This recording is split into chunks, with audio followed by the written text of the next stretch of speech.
Hello there, Alex Gem here yet again. Welcome to episode 5 now of the Alex Gem Experience, the ACE podcast. So, as per usual, the first section is all about fan questions. And question number 1 is, what practices do I do to attract abundance? I mean, well, there are. I'll rather call them strategies rather than practices, if that makes sense. So, what kind of strategies do I implement to attract abundance? What it comes down to is having a great deal of positivity. Now, I know that's a very generic, trite term that people hear way too often, and they don't really know what it means exactly. And they just think that if they have a positive thought, that that should surmount any other kind of obstacles or negativity that exists. But the truth of the matter is, 95% of our thoughts, our behaviors, our routines, if you will, are subconscious programs, the things that we do, our actions, our emotions that we experience on a daily basis. These are subconscious programs, meaning we've done them so frequently that they've become automatic, and now we assume them to be who we are, part of our identity. Yeah, I am a coffee drinker. I am a reader. I am not athletic. I am creative. I am not creative. Whatever it might be, right? And that all stems from many of the actions that we do on a daily basis. So, one of the reasons, the first point I wanted to make is that only 5% of our conscious thoughts can be positive unless we've been positive for a sustained period of time and therefore started to build, if you will, momentum as it relates to our positivity. Because the majority of the thoughts that we think as human beings do tend to be rather negative. And that's a result of many different things. It could be a result of the collective consciousness, if you will, of people being more pessimistic and negative, especially during these trying, difficult times, going through COVID, with the economic slowdown and all these sorts of issues. People not having that extra spare of cash. The uncertainty that people struggle with, the increasing of unemployment and all these sorts of issues that we have, not being able to go about, do the things that you would want to do ordinarily, all these kind of issues ensue. And it of course builds that kind of negative thinking. And obviously if you listen to the news too much, if you read the negativity that's expressed in the newspapers that we've created over time, because newspapers didn't used to be so negative and built on drama and negativity, but that's changed over the years, over the last few decades, because newspapers will give you what we buy, quite simply. And if we're buying negative things, that shows our mindset and what we gear towards, what we focus on, unfortunately. So if only 5% of our thoughts and our behaviors and so on and so on are conscious things that we actually think, I want to be more positive, I want to learn this, I want to do that, then we're going to struggle, because that's only 5%. We are fighting an uphill battle to begin with, which is why we need to make the most of many things. So one of the things that I do to attract greater abundance is to every single day focus on my goals, what I want to achieve, whether that be to be more present, more conscious, whether to give to people in different ways, whether it's to launch a new product or service, whether it is to do more lectures, more speeches, or virtually for that matter, whatever it might be that your goals might be. It's very important to reflect on your goals every single day. Now that can be in the form of utilizing your vision boards, which I'm a big proponent of. It could be in the form of writing out your goals every single day and writing them as though they have already been accomplished, to trick your own unconscious. And I'll speak about that, I'm sure, later on as well. These are all some things, nuanced practices that we might want to incorporate into our daily lives to be more positive. And when our subconscious can be influenced more readily and more easily, especially during two key parts of the day, and or if you do practices like meditation and so on and so forth, can also inspire new opportunities to really change your habits and develop that more abundant mindset. So you've got upon waking, which is when we enter alpha brainwave state, and before going to sleep, which is when our thoughts tend to become fewer and fewer per minute. We tend to be more relaxed, and our subconscious tends to open up right before going to bed and right after awakening. Um, so those are some key opportunities for you to write down your goals, to do some reading, to affirm some key important things to yourself, to develop that abundant mindset. So those are some, and when you meditate, of course, to visualize, to focus on your breath, to focus on what you're grateful for, all these wonderful things. That leads me on to my next point. Um, One of the practices I do to develop abundance is to remind myself that I am worthy, just as every single human being is worthy out there. And it's to remind yourself that you are worthy just for the fact that you are alive. You are here right now, and therefore you are worthy of perceiving things in the best possible way. So I think one of the reasons why people struggle with that abundant mindset is because of their teachings from their past, usually from authoritative figures or parental figures or older siblings and things like this.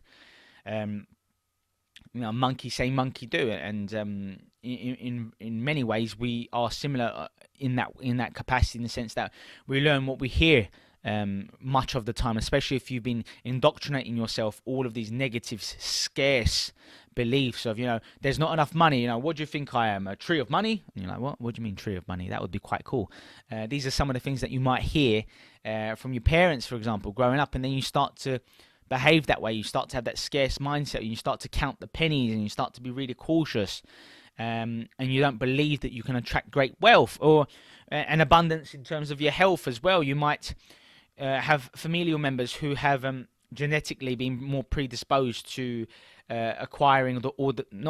developing certain illnesses, whether it be diabetes, different types of cancer, age-related mental illnesses, and so on and so forth. And what studies show is that only 50% of our genetics are inherited from our parents, and that means, and I'm referring to epigenetics here, where our environmental factors and our actual experiences in life can have a profound effect in changing our genes. Your thoughts can change your genes. That's right. Your biology, your physiology can be changed because of your thoughts, and that's why I'm such a big proponent on people forcing themselves to be positive, whether it feels weird or you feel like you're lying. Fake it before you make it is actually a very... It's a term and it's an idiom that's not treated very seriously, but it should be, because we should be mentally rehearsing and practicing who we want to be and what we want to be more of. Joe Rogan says it brilliantly several times in his podcast. I'm a big fan of his podcast. Check it out, Joe Rogan, for sure. It's a great podcast. And in his podcast, he says several times, live your life as though you are the main character in your movie. Who do you want to be? And these are some key questions that we should be asking ourselves, because when we ask ourselves these questions, it forces us to step away from our ego, from our own narrative of who we are. I am a male, I am female, I'm from this culture, my parents were born from this part of the world, I only have this amount of wealth, I'm born into a lower class, middle class, upper class family, and all these sort of things that we merge together to formulate and ground us in terms of who we are. But when we detach from our mind, and when we detach from and objectively step away from that compulsive stream of consciousness that we have, our own story that we reinforce every single day by doing the same sort of things every day, by thinking the same sort of thoughts of the same day. 90% of your thoughts tend to be the same as the previous day. Why?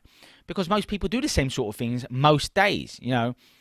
Most people don't read for hours or learn for hours every single day. Most people don't exercise every single day, and exercise helps to stimulate neurogenesis, helps us to become more intelligent. Most people aren't getting mentors and developing high-income skills or really important skills, whether it be social skills, leadership skills, the ability to be more empathetic, your ability to communicate more effectively, your ability to negotiate, or whatever it is, all these really important skills that can be useful in many different areas of our lives.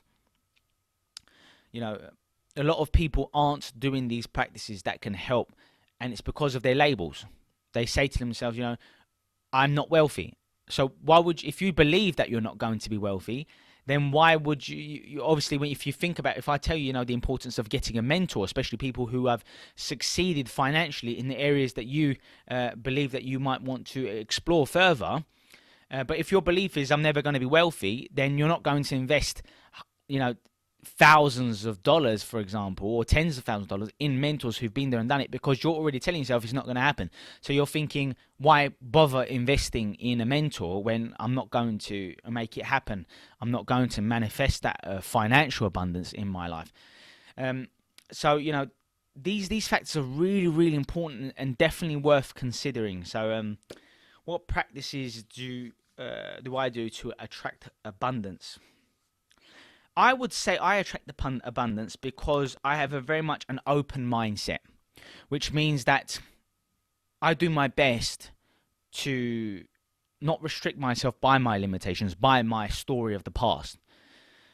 Like I said earlier, falling within your narrative, coming up with justifications, excuses as to why you aren't learning a new skill, learning that musical instrument that you wanted to learn for many years but you've never done, investing in property or stocks or commodities and so on and so forth that you've always thought about investing, but for one reason or another you put yourself off because you don't think you can develop that knowledge or whatever it is.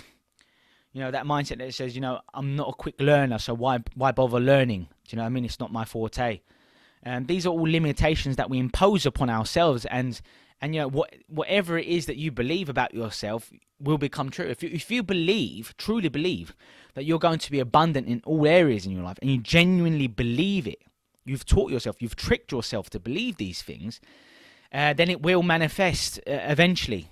Okay, and the more intense these emotions are, the more likely you are to make those changes happen more quickly, and the more able you are to change your unconscious, your own body, your own subconscious programming, and therefore start to believe that you can attract it, and then start to create more neural pathways in your brain that are abundant pathways. That's right. You will not become abundant if your brain is not wired to be abundant.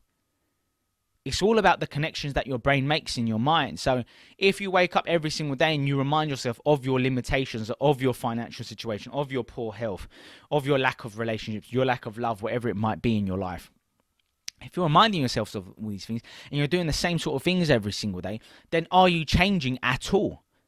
And the answer is going to be no, you're not going to be changing. So, I mean, it just doesn't make sense.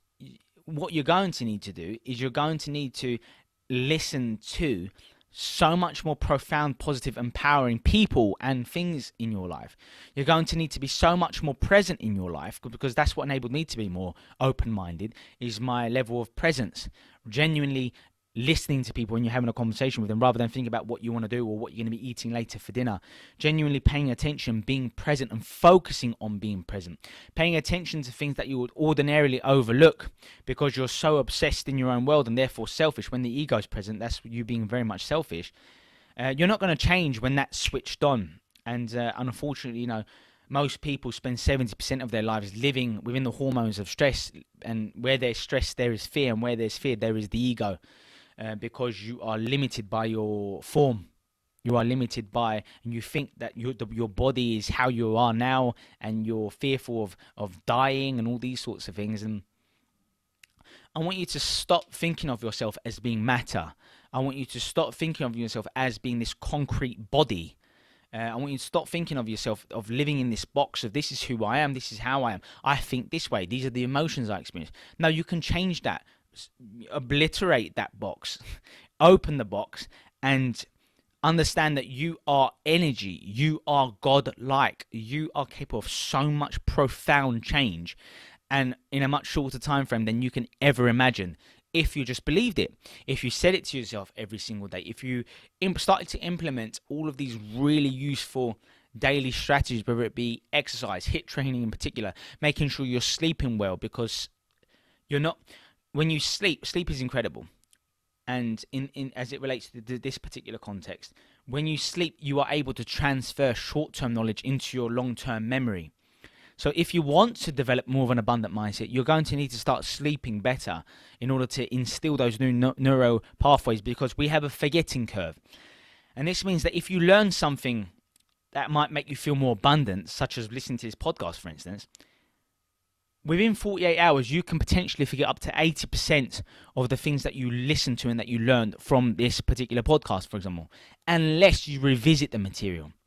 You have to quiz on it, read it over again, live it in your life, in order to turn it into a subconscious program, in order to turn the hardware into the software and make it last long term, make it permanently instilled in your mind. Okay. Um, so, what practices can you do to attract greater abundance?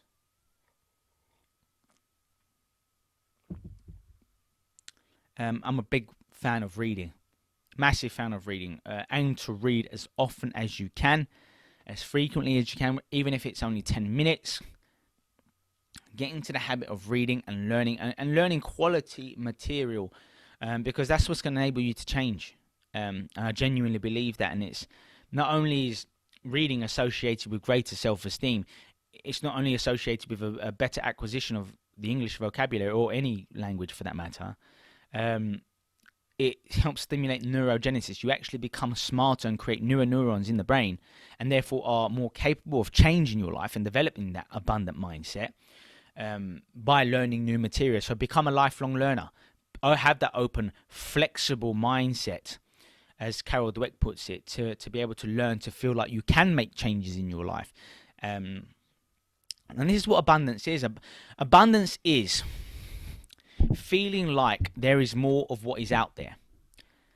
And I want you to challenge yourself in all different kind of areas, because I believe that there are microcosms out there everywhere. I believe that there is a level of foreshadowing out there that a lot of people do not understand. And by that I mean we're always presented with signs of small things, tweaks that we can make that can have much larger ramifications in our lives. So, for example, let me give you an example now. One of the things I've been doing over the last couple of years in particular is I now get into the habit of leaving situations, physical situations and spaces, in better condition than when I found them, or at least the same as when I found them. And I learned it from, oh gosh, I can't believe I forgot his name. This is so frustrating. Tony Robbins' coach, I want to say John something. I can't believe I forgot it. This is so rude. Anyway, what he puts forth is that very thing that I've been implementing. Jim Rohn. There we go. John Rohn? Jim Rohn. There we go. We got there in the end, which is the most important thing after all. And what he expounds is the importance of leaving situations better than you found. And I know you're thinking, so what, Alex, if you tuck your chair in when you leave a meeting, or when you leave your office, for example, so what, you put things to where you found them when you first sat down somewhere. So what, you made your bed in the morning after getting out, and all these are small things. What you on about? No, they're not, because you're teaching yourself the way your expectations. You're setting high expectations and high standards of yourself, and you're teaching yourself that I always leave things better than when I find them. So when I get that next job promotion, or when I make that new investment, or when I develop and get into that next relationship, or whatever it is for you that you are valuing at this present moment, it's because of my mindset shift in the fact that I'm always leaving things better than when I found them. And that's why I start to attract more abundance and better quality situations, because of my paradigm, because of my perception of wanting to leave situations better than when I found them. Okay, that's an example. Let me see if I can come up with another example. The reason why my brain releases strong doses of dopamine when I exercise is because of my associations with exercise. For example, some people might look at exercise and see it as more of an egotistical kind of thing, where it's, oh, look at my body, I look great, da da da da. But that's their mindset, that's their paradigm, that's their belief, and that's why they don't get a dopamine rush when they do go to go and exercise, for example. Whereas in my mindset, when I exercise, when I push myself in my workouts, I link pushing myself in my workouts to pushing myself in my businesses. I link pushing myself in the gym as being there for my loved ones, or for my clients, or for those in who are more vulnerable in society. And I follow through more in life because of that mental muscle that I've developed in that particular avenue. And there's a saying that can hold some relevance here. They say The way you do anything is the way you do everything. And there is some truth to that. And it all comes down to your standards. And like I said before, setting an example for things to come, a microcosm, something that exemplifies and represents something much larger. And that's what I mean here. So, what the whole purpose of embarking on that little run, if you will, is because it can link to that abundant mentality. Because I want you to see abundance in so many different areas that you might not deem to be really pertinent, but in reality it is. So, for instance, say if you want a greater, more abundant mindset as it relates to wealth, maybe you want to acquire greater wealth, for example. Well, I'm here to tell you that if you only buy things because it's cheap or because it's been reduced, like maybe you saw a nice jacket and it's been reduced and you went and bought it only because it was reduced, or maybe because you're out with friends and you've gone for a meal and you've ordered like a meal together as a group, and there are only a couple of pieces left of the type of food that you really like, and you think, you know what, I'm gonna go get it because I don't know. Like these behaviors all showcase a scarcity mindset, a belief that if I don't buy that jacket when it's reduced, I'm never going to get it, or I only get something if it's cheap. Because what you're really saying is, what are you saying exactly when you go and get that jacket, or you only buy things if it's very, very cheap, for example? What you're telling your brain is you can't afford expensive things. So if you're every single day or whenever you go shopping and wherever you make those kind of decisions, if in your subconscious, and you're not going to be consciously aware of this most of the time, if in your subconscious you're thinking, I want that last donut because, I can't afford a donut, or, I'm not willing to spend money on a donut even though if I really want it. What you're really saying to yourself is, firstly, you don't deserve it. You are unworthy of that thing. But you're also saying to yourself that you can't afford it. You can't afford it now, and you're also teaching yourself, because you're living in the past, because you may have been making these decisions for a long time perhaps, you're now teaching yourself that you're not going to afford it, not now and not in the future. And that's why you don't have that abundant mindset. Okay? Those are some of the best examples I could possibly give you on the spot. And I hope that's really answered your question. So let's move on. And by the way, I'm not fasting at present. Usually I am fasting when I do this podcast. I'm not fasting today. I'm having bulletproof coffee. I've got cacao butter in here. It makes it absolutely delicious. I put some stevia or xylitol in here, which is like natural plant-based kind of sugars, which is quite relatively healthy, especially in comparison to genuine like brown or white sugar, for example. I have ghee butter as well, which is very healthy, especially if you're adhering to a ketogenic lifestyle. I've got a special type of coffee that I've used today that's also got kind of active compounds that support brain and cognition, such as ginkgo biloba and all these sorts of like 5-HTP and all these sorts of substances and ingredients to make your brain function. But I've got coconut oil, I've got medium chain MCTs, medium chain triglycerides here as well. And it's a lovely coffee, really healthy for me. It helps prolong the effects of the caffeine rather than giving that jolt of energy, and then you have a bit of a crash very soon thereafter. Anyway, next question I've got is, this is quite a deep one here. How can people recover from illness? Okay. So, obviously, you may want to consider and consult with your doctor, for sure.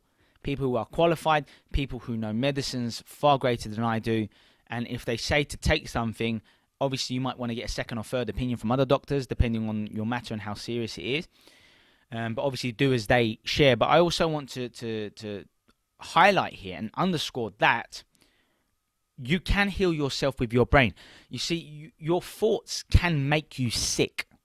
Your thoughts can create stress, and your thoughts can therefore negatively alter your genes, and to therefore upregulate negative genes that cause illness, and it can downregulate more supportive, empowering genes, and it can also kill natural killer cells.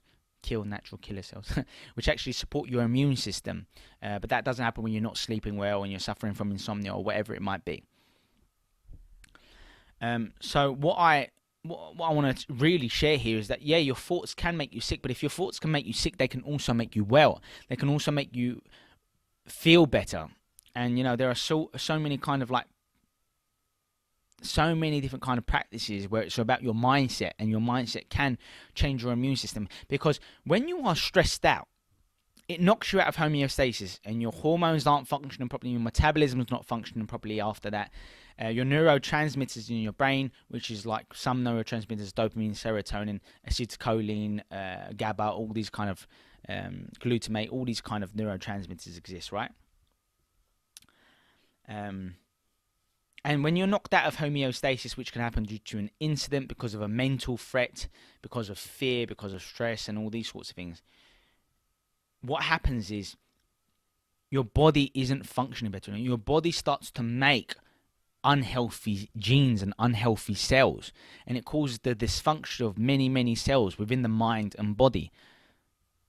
And I personally believe, in many instances here, that your level of internal resistance, internal conflict, because your mind is and your body aren't working as one, because your thoughts and your emotions and your behaviors are so distorted because of a lack of clarity within, and a lack of presence, and maybe your ego's out of control. These are some of the factors that will induce illness and disease. It's just the way it is, whether you like to hear it or not. It's true. Stress does cause disease. What is stress? Stress is a result of being fearful. Why are we fearful? Well, we become fearful because when our ego is running the show, if you will. Because that's what stresses us out. When we're focused on the environment, when we're focused on overly focused on time, overly obsessed with the future, especially portraying negative distinctions of what the future might hold for us, or ruminating over the past and how things didn't go your way in the past, and all these sorts of issues. You're stuck in the past. You're not being in the present moment, and therefore you are lost within your own ego. You are lost within your own narrative, your own false narrative that's holding you captive and actually causing you to become ill. Your nutrition, is always incredibly vital. Make sure you're eating earth-grown foods. Avoid foods high in gluten. Avoid highly processed refined foods that spike your insulin, that cause insulin resistance, and that actually kills and harms your brain cells. That's right. Which could lead to illness, especially age-related illnesses like Alzheimer's and stuff like that down the line. So keep hydrated. Avoid sodas and fizzy drinks. Be cautious with fruit, because fruit still has natural sugars, but that still gets converted into glucose and increases your insulin response, which can make you crave unhealthy foods down the line. If you're going to have fruit, my favorites tend to be like lemon juice, maybe grapefruit juice. I'm a big fan of apple cider vinegar in increase, because it's got these fruits and substances have a high antioxidant component and profile to them, which can help to prevent the chain reaction of free radicals in the brain and body, which causes the harm and leads to dysfunctional cells within the body. So yes, your nutrition can play a massive role in making sure that you recover from illnesses, and all kinds of illnesses here. So I've shared with you belief, obviously nutrition, obviously I've touched upon sleep. You can recover by sleeping well, and vice versa. You can become more and more ill if your sleep is being compromised, especially on a regular basis. So bear that in mind as well.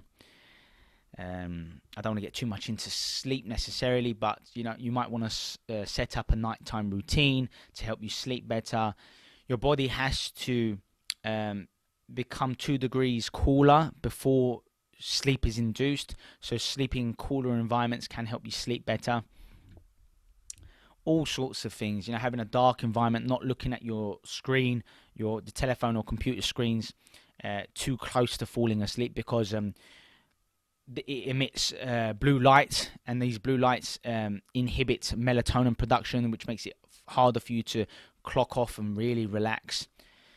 So many different factors. I don't want to get into all of them in this particular podcast, because we've got so many other things that we need to share.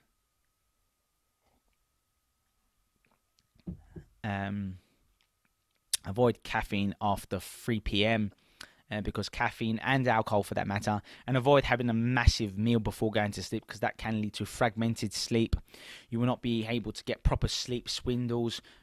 You won't be able to fall into deep REM sleep, which is incredibly important for our creativity and for our metabolism, and to be able to function optimally, and to reduce oxidative damage and chronic inflammation. Anyway, how can people recover from illness? Sleeping better, exercising is massively important. Like I said, exercise and being active, mentally active and physically active, are absolutely incredible. I recommend yoga. I feel like yoga and meditation are incredibly undervalued in terms of helping people to overcome illness. And that includes mental illness, not just like type 2 diabetes or certain types of cancers and stuff like that as well.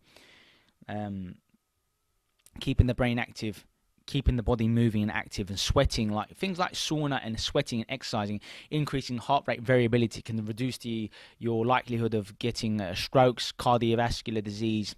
Exercising often and utilizing the sauna, or just having a really hot bath and immersing your entire body in the hot bath, apart from your head, of course, can be really, really useful for sweating out the negative toxins, for sweating in general, for reducing water weight, for reducing chronic inflammation, for lowering blood pressure, and all these really important factors. Okay, so I've given you tons of things there. How can people recover from illness? But I would say the very first one that I spoke of, belief, having a clear intention, believing that you can overcome the illness is a massive proponent to bring along factors and people and situations that can help you to recover as well.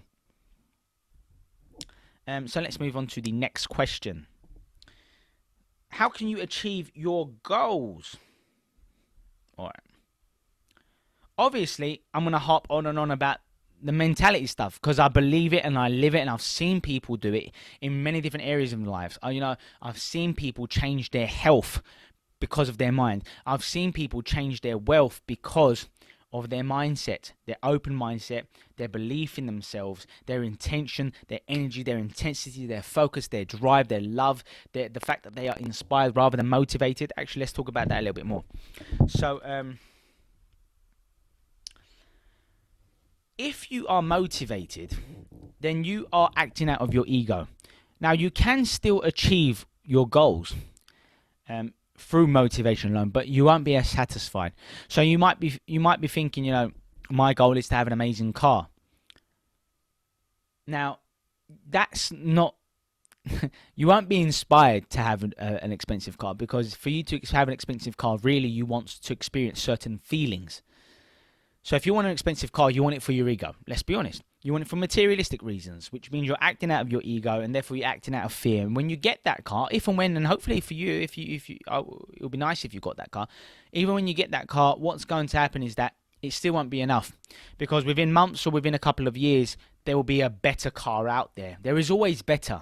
There is always better. There's a better partner. There's always someone more attractive. There's always, the path always seems greener, right? The grass is greener on the other side. That idiom stems from people who are living within their own ego.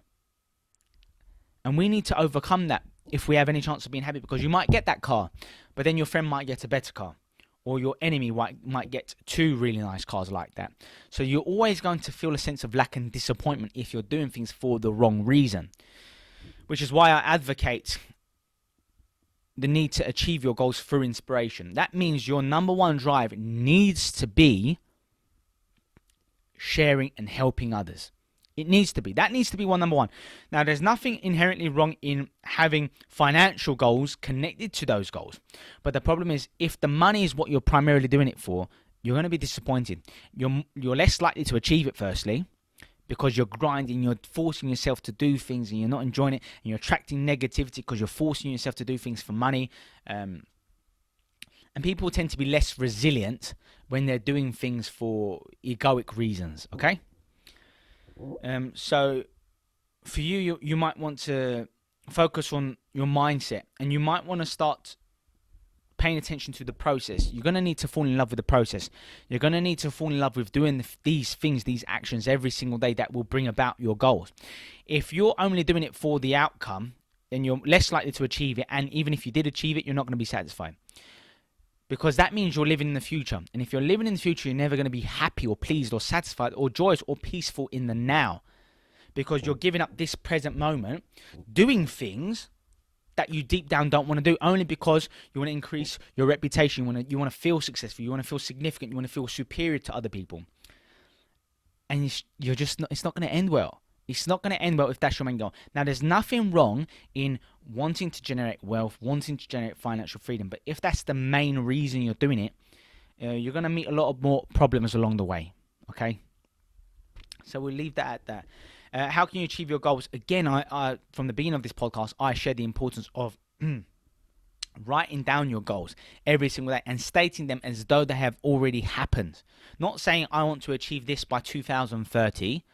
It's good to be a long-term thing, don't get me wrong, but you have to convince your body, you have to convince yourself now that this is the way you want to be, that this is how life is now. You have to bullshit yourself. You genuinely do. You have to lie to yourself. You have to say, and the example I'm going to give now, I am wearing a blue jacket right now. I am wearing a blue jacket right now. I am wearing a blue jacket right now.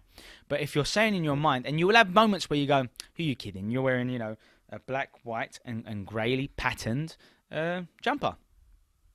Who are you bullshitting, Alex? What are you on about? There's no blue coat, there's no blue jacket. What are you on about? And that is natural to begin with. But when you start to drill that in, thoughts become things. Your thoughts, beliefs are just thoughts that have been repeated so frequently that they've now consolidated those neural pathways, those neural networks inside your brain. So you have to bullshit yourself, and you have to believe it, and you have to give energy for it, and you have to be grateful. I am so grateful for the blue jacket that I own. I am so grateful for it. And I know it sounds ludicrous. I know it sounds eccentric. And you're probably listening to this thinking, Alex, this is way too far. You're a nutbar. What are you on about?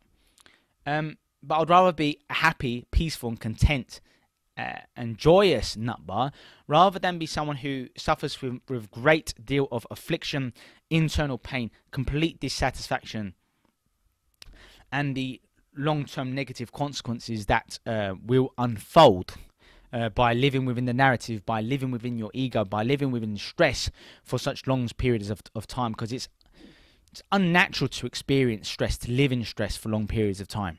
It's unnatural to live within your ego for long periods of time. Because we should be like animals. We should regress in this way, because in this way, animals experience high levels of stress for very short periods of time.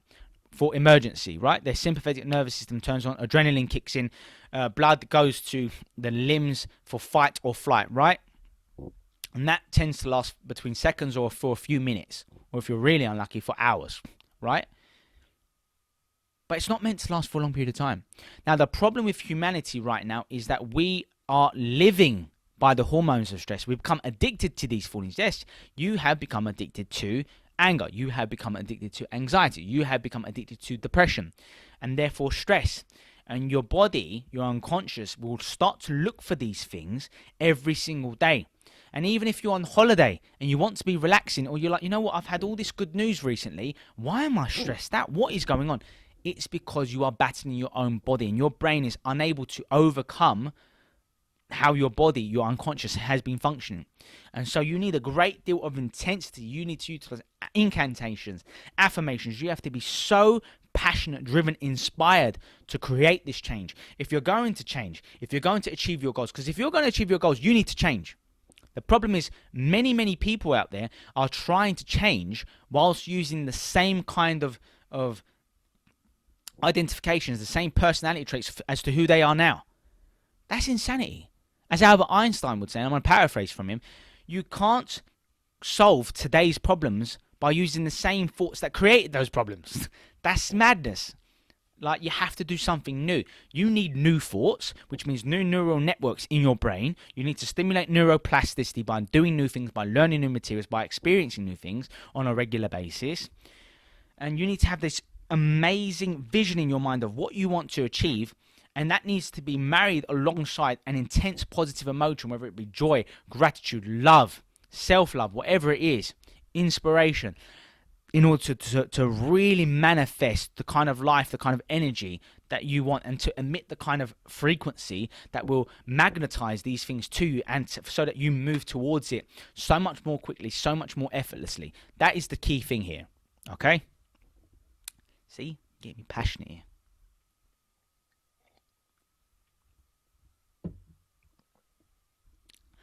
So how can you achieve your goals? Write out your goals, remind yourself of your goals, have a mentor to keep you on track. Because many of us live in a society where we don't have inspirational and empowering surroundings. We don't have inspirational, positive friends who are trying to encourage us, okay? We might not have that supportive spouse. We might have those siblings or parents who are trying to keep you the way you are so that they don't feel like they're losing you or like you're changing. Whatever it might be for you, you're going to need to overcome these obstacles.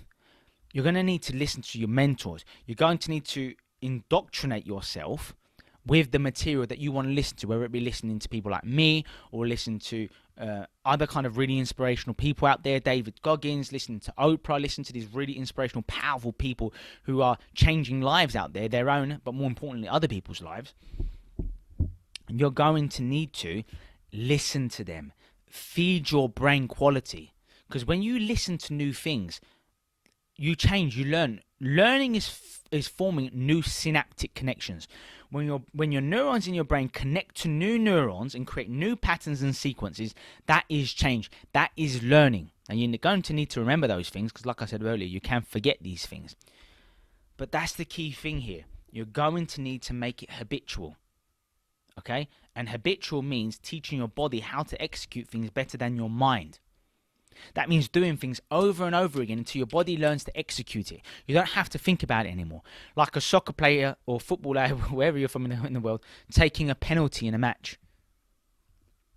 You need to act on autopilot. You need to be able to go into your zone. You might want to do something to get into peak state, some form of anchoring to remind yourself of, and to get yourself into the zone. But you're going to want to act on, you don't want to be thinking too much in your mind. Because if you're thinking too much, you're going to miss. Okay? So you want to be free of thought. You want to be in the zone. You want to be experiencing flow here. And these are some really key things, guys. And that's how you can really bring about change in your life and really enjoy your goals. Let's move on. So believe that it's already happened. Take massive action every single day. Have a system in your mind every single day about what you want, why you want it. No, you're going to achieve your goals if you have a big enough why. As Jim Quick says, reasons reap results. If you know why you want to achieve something and you have a deep down why and it goes beyond your own ego, you will make it happen. You will be more persistent and resilient. You will create luck in your life. You will create more opportunities in your life. And you're going to think, how did I make that happen? It's because energies were aligned. You are connected to that greater intelligence that is causing your heart to pump blood now, that is causing millions of your cells to be regenerated and lost every single second. You know, it's the reason why your cells are functioning right now. It's the reason why your ability to, your digestive system is able to digest right now. You're not doing it. Something better and more powerful out there is making that happen for you. And you need to understand this, guys. We have to become more grateful. We have to become more present. We have to have faith and genuinely believe that we can achieve the sort of things that we want. Because if you don't believe it, if you're only half-assed with your thinking about what you want to achieve in your life, it's not going to happen. So that's how you can achieve your goals. How important are your genetics in determining your quality of life? Okay. It plays a role. It does play a role. We will inherit certain things from our parents. It's true. At least 50% of who we are is based on our genetics. Jim Quick also teaches that, a third of your memory is based on your genetics. So your ability to learn, acquire, and remember things, right? A third of your ability to remember things are based on how intelligent, how good at memorizing, how well your parents' brains worked. That's true. Same thing for their patterns, their beliefs, their ways of living, their level of health, their kind of physical bodies. But it's only 50%. There is epigenetics, like I mentioned earlier. Epigenetics is all about how your thoughts, your feelings, your experiences in the external world play a massive role in shaping and changing your life. So your lifestyle can change your genes. Your thoughts can change your genes and change your DNA. So genes are important. Your genetics are important, don't get me wrong. But you can't have that belief thinking, my parents weren't very intelligent, they weren't very loving, so I'm not going to be intelligent, I'm not going to grow up being loving. Like, if you teach yourself these things, you have no chance. You have to overcome these challenges, and you have to believe that by having that growth mindset, by being present in your life, and therefore finding your inspiration, which will come to you when you are more present, to put things into perspective in life, to not blow things out of control, to not look for negativity and drama and stress, you're going to need to be more present. You have to believe that you can change. You have to. Yes, at the age of 35, we do become a set of memorized patterns. We do. But we can still change it by stimulating neuroplasticity, by doing new things, by experiencing new things, by stimulating BDNF, brain-derived nootropic factor, exposed to hot and cold water, for example, can help to stimulate BDNF, help stimulate neurogenesis, the creation of new neurons in your basal forebrain, in your hippocampus, and so on and so forth. Like having an omelette, getting sufficient amounts of glutamate can help to stimulate BDNF. HIIT training, exercise, ketogenic lifestyle can support BDNF and make you more intelligent and make you have more energy, for that matter, as well. Those are just some of the factors that can really sleep quality, again, really important for stimulating BDNF and really being able to change your quality of life, being able to change how your brain functions. And what's good for the brain is good for the heart, and vice versa. When you do things that look after your heart, whether it be by going sauna, by exercising, by sleeping well, by eating healthy food, so your vessels, your arteries aren't clogged up, that will in turn look after your brain. Anyway. So it's important, but it's not everything. You can certainly change your quality of life, but you have to believe that you can change it. It's quite as simple as that, really.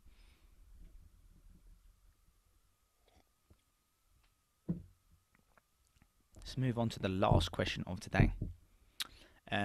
What are habits exactly? So your habits exemplify your unconscious. It can take between 66 days to 365 days for a pattern to be instilled in your unconscious, okay? So you're going to need to be patient. You're going to need to be consistent. You're going to need to be disciplined when looking to change your unconscious, when looking to change your habits. Like I said before, 95% of your behaviors, your emotions are subconscious programs. Your actions, these things are subconscious programs most of the time.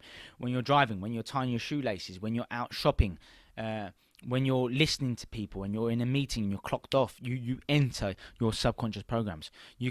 Subconscious programs means there is no conscious thought. You're doing things without even realizing. Like, if something embarrassing happens, before you think about it being embarrassing, your body you might start be perspiring, you might be sweating or shaking, or whatever it means, or being flushed, or whatever it might be, however you respond to embarrassment, for instance. That's your subconscious response reacting, your sympathetic nervous system reacting, your autonomic nervous system reacting before your conscious mind. And then you might have a conscious thought that is, oh my God, I'm embarrassed here. That will create a negative chemical messenger in the brain called a neuropeptide, which will be sent throughout the body, change your cells, and create more of what you just created. And then there's a feedback loop between your thoughts and your emotions. So you tend to think more embarrassing thoughts and creating more embarrassing emotions, and then that fuels more embarrassing thoughts, and that fuels deeper until you've affected your physiology, you've affected yourself so much, it's had such an emotional imprint on you that it can affect and create new habits, in this instance a negative one, right? So habits take time to create, but any memory that has a strong emotional response within us can become a habit. And we start to look for things that resemble how we want to be. I don't want to go down the rabbit hole too much in that avenue. Let's bring it back to what the question is. So the question is, what are habits exactly? Habits are just things that you've done so consistently that you now link it to your identity. It's now part of you. So habits are really the ego. Habits are really acting in your familiar zone.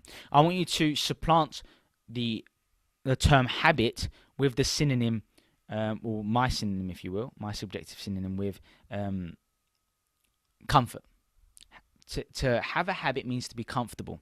And even if the habit might not feel comfortable, it might be like an addiction, for example. An addiction stems from being knocked out of homeostasis, from living by the hormones of stress and all these sorts of things.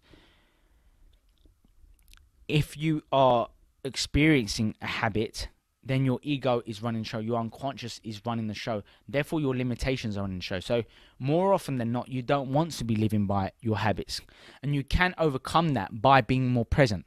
So by meditating, by experiencing flow-inducing activities, whatever you enjoy, where there's no thought, where you are fully present in what you do, laughter, be asking objective questions of yourself. How am I feeling? How am I thinking? What do I want to feel? What do I want to think? When you ask these things, you detach and you step away and you create space from your own ego, and that space creates a chance to be more present. Becoming more conscious of your breath by thoughtfully, intentionally focusing on your breath means to be present. So that's meditation and deep breathing, conscious breathing, tranquil breathing are some of the best ways to step outside of your habits, to step outside of your ego. So it's understandable to have some habits, but we definitely don't want to be living 95% of our waking day within habits, because that means you're living in your comfort zone and you can't grow in your comfort zone. This is what I'm saying. Again, it links back to what I was saying earlier about people having 60 to 70,000 thoughts every single day, and 90% of these tend to be the same as the previous day, because we're doing the same sort of things every single day. We're doing the same thing. We're talking with the same people. We're sitting on the same chair. We drink from the same mug. We eat the same kind of dinner. Whatever it might be, right? You phone the same types of people. You go on the same kind of websites. Whatever it is, when you're doing the same sort of things, that's spurring the same kind of thoughts. That's creating and instigating the same kind of patterns, your thoughts, your behaviors, your thoughts, your feelings, your behaviors, your emotions, all these sorts of things. These patterns ensue. That shifts your attitude and your mood and how you feel. And then you start to, and then that starts to become habitual. And then you start to link that with who you are. Very deep stuff. So that's what a habit is. A habit is simply something that you've done so often that it's just natural to you. There's no conscious thinking involved in habits. You just start running a pattern without being aware of it. So it's a lack of awareness and therefore a lack of presence. So be careful with your habits. If you're asking me how to create change, again, neuroplasticity, neurogenesis, sleeping well, exercising often, HIIT training, focusing on your nutrition, focusing on meditation, on deep breathing, conscious breathing, changing your subconscious programs by focusing on those key brainwave states, the alpha brainwave states that you experience in the morning, looking to experience gamma brainwave state, which is all about relaxed arousal, very alert but very calm and peaceful, very present. And to experience gamma brainwave state, you have to dip into theta and alpha brainwave state in order to experience gamma brainwave state, which is one of the most blissful, beautiful experiences you can ever experience. And we should be looking as a society to live in those kind of brainwave states more often, rather than beta, or even worse, high beta brainwave state, which is all about frantic thinking, compulsive thinking, thinking over 60 thoughts per minute. We don't want to be living like that where possible. Okay. Yeah, we'll leave it there. I've given you a lot of information. I've overwhelmed you, I'm sure. Um, so let's move on to the next section of the podcast, the supplement of the day. Yes, ashwagandha, people. One of my go-to moves. I have one or two of these tablets pretty much every single day. So many positives. It's absolutely amazing. I would start with my favorite benefit of consuming ashwagandha every single day is the fact that it does reduce stress. It does lower cortisol. So cortisol is the stress hormone. When you lower cortisol, you lower insulin. So you can actually lose body fat, because when cortisol and stress is high, and I told you earlier that most people spend 70% of their lives living in chronic stress. So most people you can become diabetic through stress.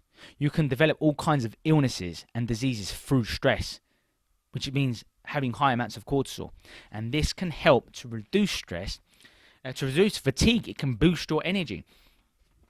It can also boost your testosterone, so to help you burn fat even more, to increase your metabolism, to help increase your thyroid function. All these really, really important, amazing things, okay? Bear that in mind. And yeah, it's just absolutely amazing for you. It can alleviate signs of stress and also depression. So ashwagandha can boost your energy, boost your vitality, increase your testosterone, which whether you're a man or woman, it's absolutely fine. It's a natural supplement, really, really good for you. And I can't think of many other better supplements out there than ashwagandha. It's a great ancient herb that can truly make a difference to our lives. Where if you want to lose weight, you want to be less stressed, you want to have more control of your thoughts, your emotions, you want to be more peaceful, you want to have more energy, you want to be less fatigued and exhausted, like ashwagandha is the one for you. You can do it, people. You deserve it, okay? Anyway. Last part of the podcast, book of the episode. You Are the Placebo by Joe Dispenza. What an incredible read. One of my role models. Absolutely deeply influential, incredibly insightful, incredibly knowledgeable is Joe. And this book is incredibly. It is a massive book. But it's well worth the read. It's well worth grabbing onto every single word. He really does know the body. He really does know how the brain works. He studies quantum physics. He studies neuroscience. He studies energy. He studies how to become healthier, how to overcome illness and disease through the mind, through belief. Incredibly profound. I've learned so much from Joe. And yeah, I definitely recommend the book. Absolutely sensational read. Teaches you how the brain works, the different components of the brain. Teaches you how stress operates exactly. What else does he teach you in this book? So much, honestly, more than enough than you need. So many examples of how people overcame illnesses. Different types of cancer was overcome. Eliminating all kinds of tumors are covered. Teaches you how people thought they were sick, and then because of their own mind, they overcome their mental illnesses, their physical illnesses. Some really interesting things I learned about how if you're not stressed, if you're more peaceful, more calm, and things like this, your body actually heals more quickly. So if you had a cut or a wound, but you were living within stress, living within I call it your ego, then it will take you more days and more weeks to generate those healthy cells and to create the genes that can really give your cells the proteins it needs to patch up that wound or that cut, for example. But when you're more peaceful and you're healthier and your genes are thriving and your cells are operating optimally, you can recover from physical illnesses and ailments, and also through the brain. So an amazing read, extremely profound. And yes, I really hope you enjoyed today's session. Please do get in touch. Send me your questions. I will do my best to answer them either in our next podcast or in the following one after that. Please get in touch. Be specific where possible, so I can make my advice and share my knowledge even more successfully with you to support you on your journey. Focus today, guys, on being more grateful. Focus today on being more present. Focus today on giving and appreciating things that you would ordinarily overlook. Give to someone you've never given something before. Forgive someone for a misdemeanor or something that you've perceived to be negative from what they've done in the past to you. Lighten the burden that you feel on yourself by giving away that stress, that drama, and forgiving that person. There's an amazing quotation that I'm going to butcher because I haven't heard it for a while. Um, what is it? Forgiveness is the fragrance that the violet sheds on the heel that crushed it. I think I did a good job remembering it. Yes. I think it's Mark Twain. An amazing quotation, truly insightful, really powerful stuff. And yeah, forgiveness is key. Like, if you have any ongoing issues and drama with people in your life, then that shows to me that you're living in the past, and that you are being burdened every single day by this negative energy that's creating more negativity in your life, that's making you more exhausted, that's draining you of your ability to focus, have better attention, that's knocking you out of homeostasis. And for what? We're all human beings doing our best with what we know, whether it's good enough or not. It's about accepting how things are now, being present, being more giving, being more loving, and therefore attracting greater abundance in our own lives. And that's the key thing here. So make sure you subscribe to the YouTube channel if you have not done so yet. Turn on notifications as well, so you get regular updates as to my future meditations, my future podcasts, and my overall videos to help you share, to help you grow, to help you become an even better quality, enlightened, awakened, conscious human being. You can do it. If you're on Instagram, ensure to follow me. Yes, AlexGem_power. If you want to develop your health, become fitter, become stronger mentally and physically, join me in my other Instagram page at AlexGem_body. Check that out. You might want to subscribe to my other YouTube channel, The Six Pack Mind with Alex Gem. Develop Six Pack Mastery. I know I label it physically with the six pack, but it goes above and beyond that. It's about changing your mind, changing your patterns, having more energy every single day, being in a better mood every single day, living longer, increasing longevity every single day, increasing your metabolism. It goes above and beyond just the physical of having that six pack or whatever it is kind of body that you want. It's so much more meaningful and deeper than that. So go check me out on those different platforms. It brings me great joy to serve you. Have a great day. Stay strong, and I'll see you soon.